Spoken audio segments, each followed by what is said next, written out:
Irmãos e irmãs, hoje venho falar de uma história de um anjo que matou 185.000 soldados em um dia. Quando os assírios conquistaram Samaria em 722 a.C., assimilando de uma vez por todas Israel do norte aos seus domínios, Ezequias, rei de Judá, sabia que era apenas questão de tempo até que os inimigos buscassem fazer guerra contra o seu reino. Precavido diante da perspectiva de uma iminente invasão, observou que sua capital era abastecida de água potável por meio de fontes naturais, e lançando mão de uma brilhante obra de engenharia, mandou tapar todas as fontes de Gion localizadas fora de Jerusalém e que analisou a água. Construiu um túnel subterrâneo para um tanque dentro da cidade, garantindo seu abastecimento mesmo durante um longo período de sítio. Mas, como vimos no capítulo anterior, em 701 a.C., a ofensiva assíria avançou como uma onda devastadora, tomando 46 cidades, fortalezas, moradas e pequenos vilarejos.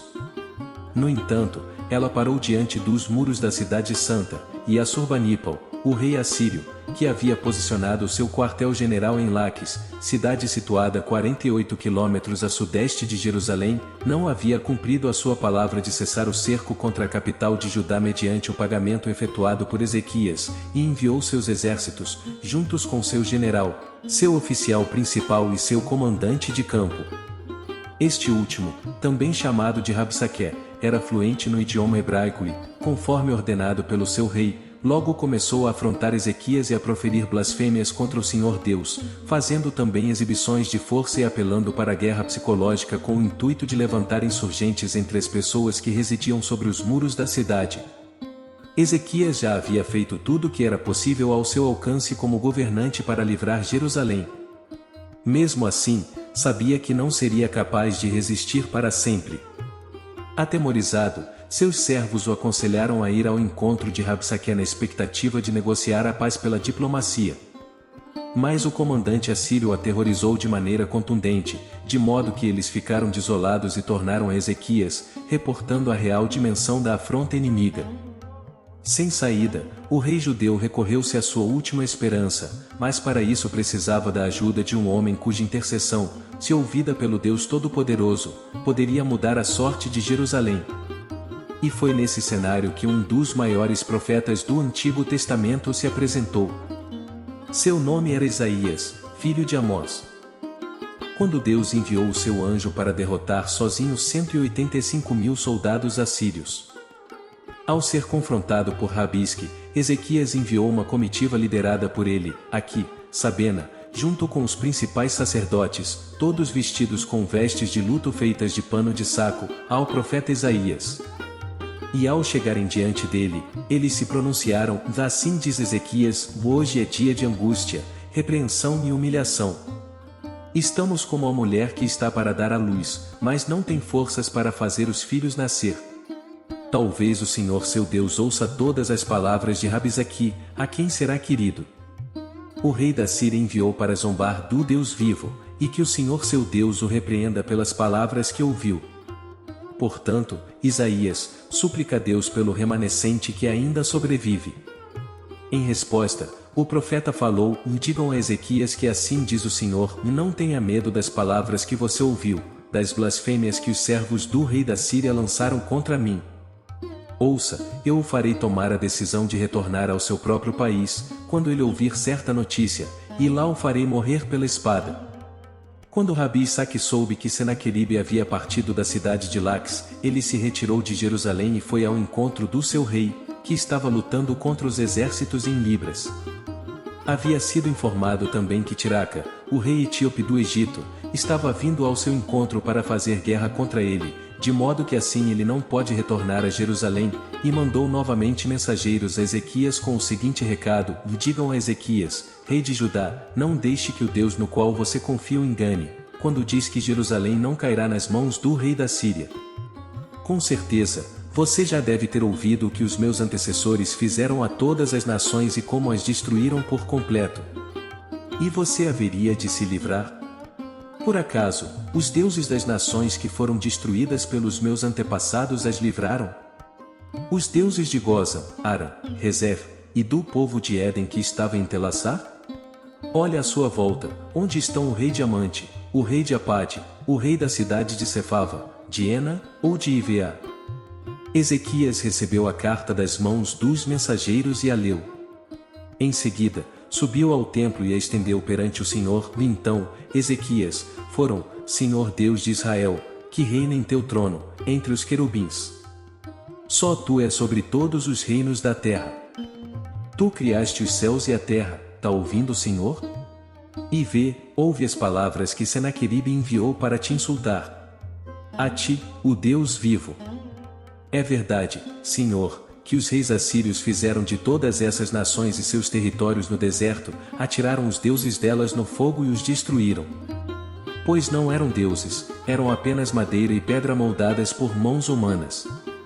Agora, Senhor nosso Deus, salva-nos das mãos dele para que todos os reinos da terra testifiquem que só tu, Senhor, é Deus. Ezequias se humilhou, se apresentou em uma condição de necessitado, depositando no Senhor toda a sua confiança e esperança, implorando pela misericórdia, mas com o objetivo principal de engrandecer o nome de Deus perante todas as nações do mundo. Assim, o clamor do rei subiu dos céus e chegou até a eternidade.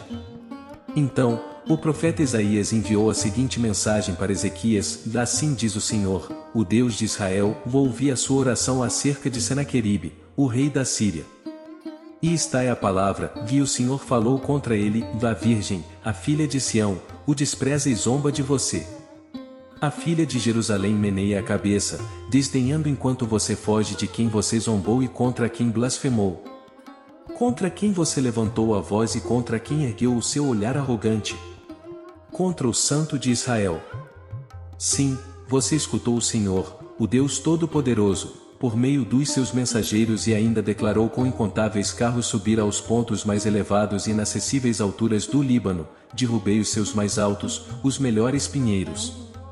Entrei em suas regiões mais remotas e nas suas mais densas florestas, em terras estrangeiras cavei poços e bebi água com as solas dos meus pés. Sequei todos os rios do Egito. Senaqueribe, você não percebe que há muito tempo eu já havia determinado tudo isso? Desde a antiguidade planejei o que agora faço acontecer. Que você deixaria cidades fortificadas em ruínas, seus habitantes sem forças, desanimados e envergonhados, como pastagens, como brotos terros e verdes, como ervas no telhado queimadas antes de crescer. Eu, porém, sei onde você está, sei quando você sai e quando retorna. E como você se enfurece contra mim. Contra mim você se enfureceu e o seu atrevimento chegou aos meus ouvidos.